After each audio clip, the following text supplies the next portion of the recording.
Assalamualaikum warahmatullahi wabarakatuh. Kembali lagi di channel Disi Bali dalam pembahasan soal Olimpiade Fisika. Di video kali ini kita melanjutkan pembahasan soal OSN Fisika tingkat kabupaten kota tahun 2023. Sekarang kita sampai di soal nomor 13. Jadi di video sebelumnya kita sudah membahas dari soal nomor 1 sampai soal nomor 12. Videonya bisa dicek di channel Disi Bali. Baik, kita mulai dari soal nomor 13. Sebuah bom pecah menjadi banyak bagian dengan kecepatan identik 9 meter per sekon. Bom tersebut berada di ruangan yang sangat luas dengan tinggi atapnya 4 meter. Partikel bom mengenai bagian atap akan langsung menghancurkan dan membentuk lubang pada atap. Yang ditanyakan berapa luas lubang pada atap. Jadi setiap pecahan dari bom itu bergerak dengan kecepatan awal 9 meter per sekon. Jadi untuk pecahan yang bergeraknya ke arah sini, dia nanti membentuk eh, gerakan dengan lintasan parabola. Semakin besar sudutnya, maka tinggi yang dicapai setiap pecahan itu semakin besar juga.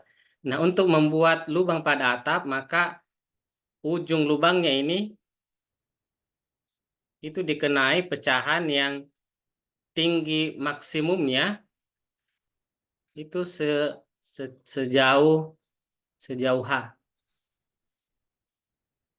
Ini kecepatannya V0. Kemudian karena pecahannya ini bergerak ke segala arah, nanti untuk ke arah kiri juga bentuk lintasannya sama.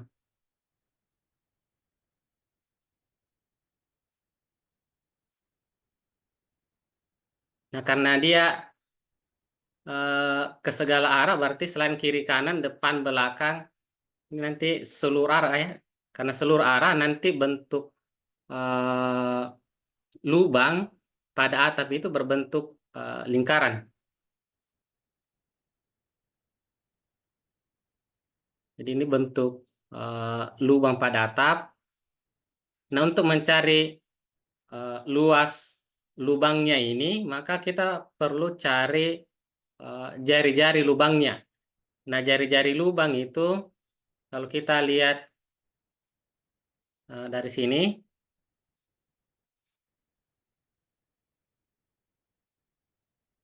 berarti jari-jari lubang itu adalah jarak mendatar dari pecahan bom ini. Jadi cari jarak mendatarnya, jadi kita anggap ini X. Nah, kecepatannya ini, kecepatan pecahan itu 9, ini V0-nya. Karena dia bergeraknya miring seperti ini, maka dia memiliki dua arah komponen gerak. Jadi ada yang arah ke sumbu X, ada yang ke sumbu Y. Jadi ini kita anggap V0Y, ini V0X. Nah, untuk mendapatkan jari-jarinya atau jarak mendatar dari pecahan ini, berarti X sama dengan V0X dikali V0X dikali dengan waktu. Karena untuk gerak mendatar itu kecepatannya konstan, jadi pakai rumus GLB. Sekarang kita perlu cari berapa V0-nya sama berapa waktunya dari bawah sini sampai di puncak, di atap yang ketinggian 4 meter.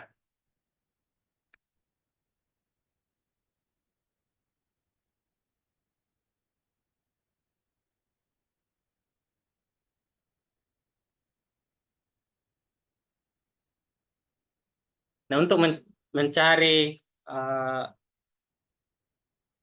tinggi waktunya sampai ke puncak, kita perlu cari dulu berapa besar P0Y-nya. Nah, besar P0Y kira-kira berapa nilai supaya tinggi maksimumnya itu adalah 4 meter.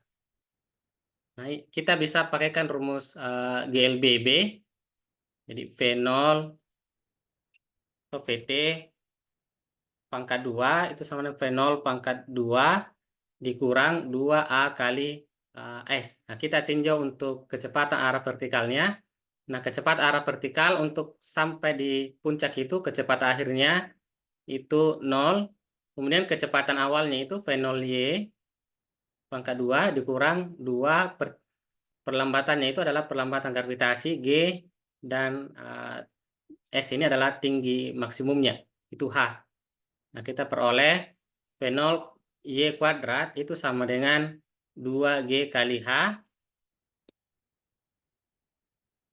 2 dikali 9,8 dikali dengan tinggi maksimumnya itu 4 meter. Nah, kita peroleh itu 78,4. Ini untuk V0 Y kuadrat atau V0 Y-nya itu akar dari 78,4. Akar 78,4 itu 8,85 meter per sekon. Jadi kita sudah peroleh nilai kecepatan pada arah vertikalnya. Nah, untuk mendapatkan waktunya, waktu dari bawah sampai di puncak, itu bisa kita pakai rumus GLBB yang PT sama dengan V0 dikurang A kali T. Nah, di sini kita peroleh nilai T sama dengan V0Y dibagi dengan G. Nah, V0Y-nya itu 8,85 dibagi nilai percepatan gravitasi itu 9,8. Kita peroleh nilai waktunya ke puncak itu 0,9 sekon. Jadi waktu ke puncak itu 0,9 sekon. Nah, untuk mencari jarak mendatarnya, kita perlu lagi nilai V0X-nya. Nah, untuk mendapatkan V0X, nah di sini V0X, ini V0Y, kemudian kecepatan totalnya itu adalah V0. Nah, dari sini kita bisa peroleh hubungan V0 kuadrat itu sama dengan V0X kuadrat ditambah dengan V0Y kuadrat. V0-nya itu adalah 9. Kalau di kuadrat hasilnya 81. Kemudian V0X kuadrat ditambah V0Y-nya kuadrat itu 78,4. Kemudian V0X kuadrat itu sama dengan 81 kurang 78,4 itu diperoleh 2,6. Atau V0X itu akar dari 2,6 itu sama dengan 1,61 meter per sekon. Jadi ini komponen kecepatan arah horizontal. Nah, sekarang karena kita sudah peroleh V0X sama nilai T-nya, maka kita bisa dapat jarak mendatarnya itu 1,61 dikali waktunya ke puncak itu 0,9. 1,61 kali 0,9 itu 1,45 meter. Jadi jari-jarinya, jarak mendatar atau jari-jarinya itu 1,45. Nah, kalau kita mau hitung berapa luas lubangnya, berarti kita pakai luas lingkaran. Luas lingkaran itu Pi dikali R pangkat 2, di mana jari-jarinya itu adalah 1,45 meter. Jadi 3,14 dikali 1,45 kuadrat. Nah, kita peroleh nilai luasnya itu sebesar 6,6 meter pangkat 2. Jadi luas lubangnya 6,6. Oke, kita lanjut untuk soal nomor 14.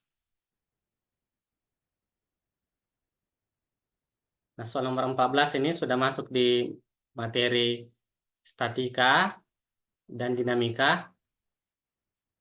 Nomor 14, dua gaya bekerja pada sebuah partikel sehingga partikel bergerak dengan kecepatan konstan. Jadi di sini diketahui kalau kecepatannya itu konstan jika salah satu gaya F sama dengan 2I dikurang 6J. Jadi kalau gaya dituliskan dalam 2I kurang 6J itu artinya 2 Newton ke arah sumbu X dan minus 6 Newton ke arah sumbu Y. Nah, minusnya ini itu menandakan arah kalau dia ke arah sumbu Y negatif. Nah, yang ditanyakan besar komponen sumbu Y dari gaya yang lain. Jadi ini gaya pertama, kita cari gaya keduanya. Nah, gaya keduanya, karena di sini sudah diketahui kalau kecepatannya konstan, berarti total gayanya itu harus sama dengan 0. Total gaya pada sumbu X dan sumbu Y-nya itu harus sama dengan 0. Nah, supaya 0 di sumbu X, berarti gaya keduanya itu minus 2I. Kemudian untuk yang sumbu Y-nya berarti plus 6J. Nah, karena yang ditanyakan adalah besar komponen sumbu Y-nya, berarti sumbunya itu adalah yang 6. Jadi 6 Newton atau 6,0 Newton.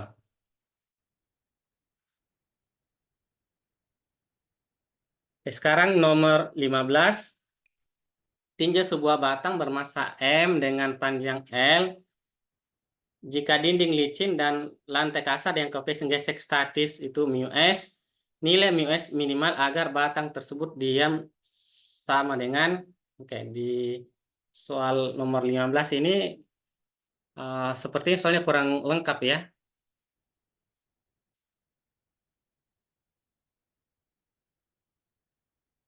Nah, kalau kita gambar,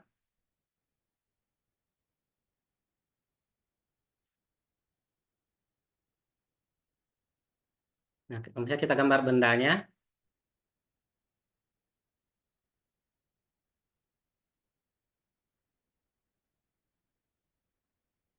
Jadi bendanya ada di atas lantai dan ini kemungkinannya dia bersandar di dinding ya.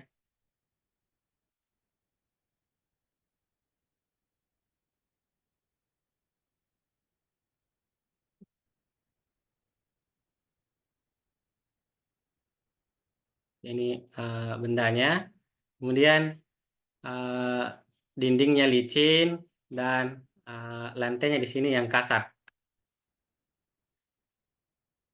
Jadi di sini ada koefisien geseknya, koefisien gesek statis itu μs, dan di sini licin. Ini massanya M dan panjangnya L. Nah, kalau kita lihat soalnya di sini, ini kemungkinan masih kurang variabel yang diketahui ya. Harusnya di sini juga masih perlu diketahui nilai sudutnya. Karena kalau sudutnya kecil, sudut kecil itu kalau posisi bendanya seperti ini, kalau posisi benda seperti ini, sudutnya kecil, harusnya butuh gaya gesekan juga yang lebih besar. Berbeda untuk sudutnya seperti ini. Kalau sudutnya kecil, butuh gaya gesekan yang lebih besar supaya dia tetap diam, berarti butuh koefisien gesek yang lebih besar juga. Jadi kita anggap saja soalnya di sini batangnya itu bersandar ke dinding dengan sudut kemiringan theta.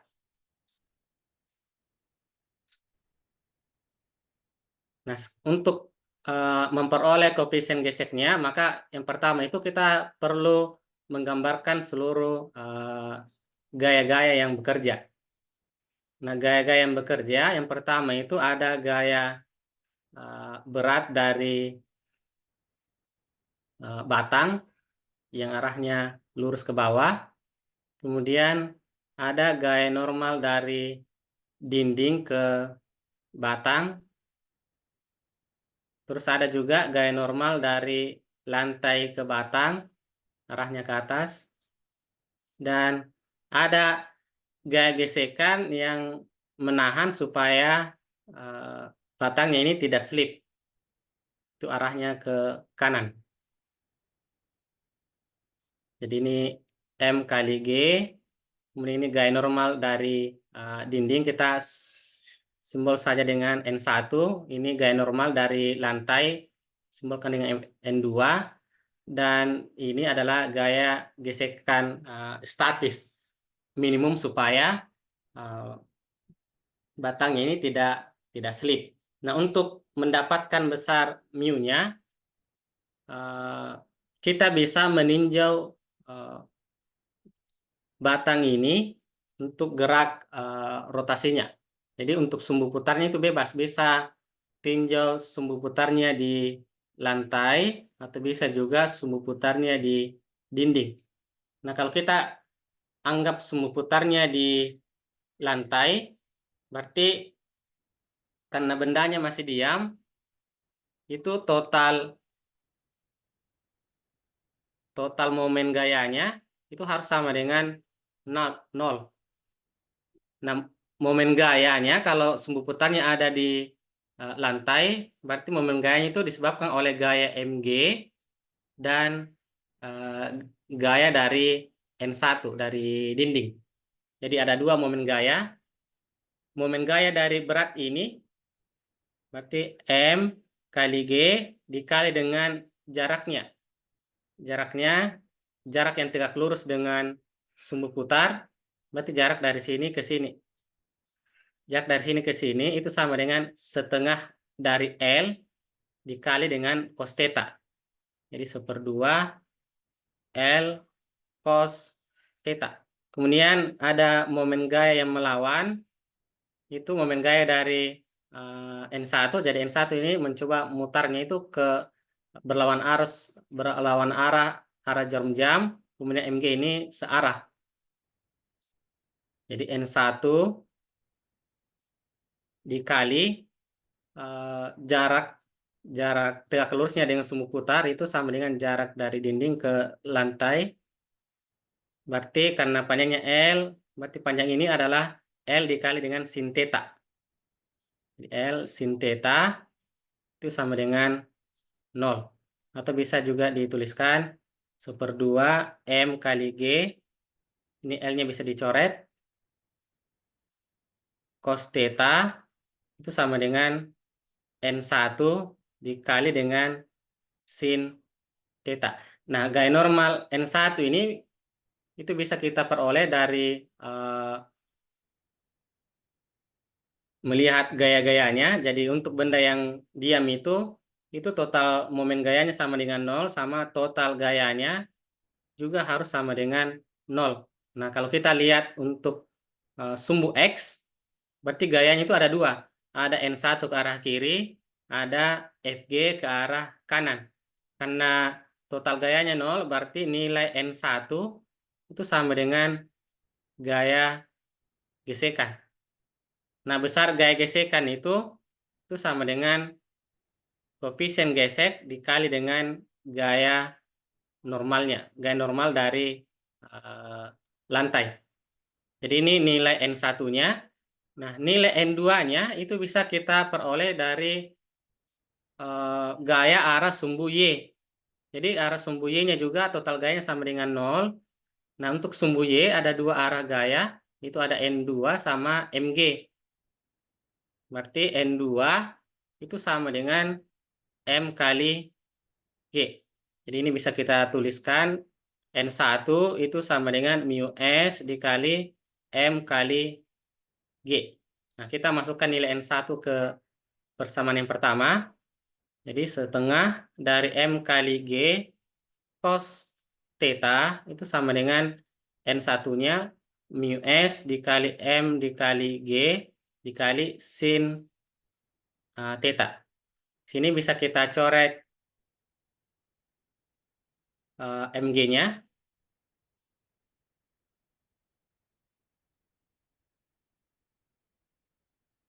Jadi tersisa setengah.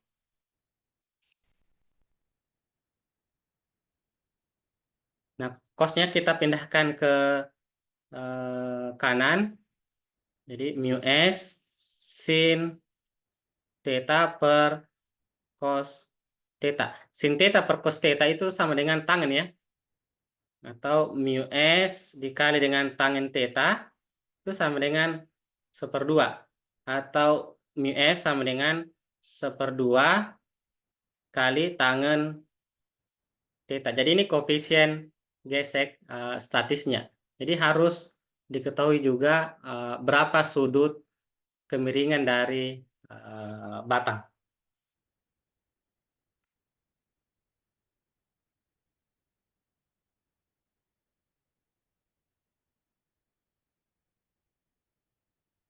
Oke, untuk pembahasan kali ini kita cukupkan sampai soal nomor 15. Untuk soal selanjutnya akan kita bahas di video-video berikutnya.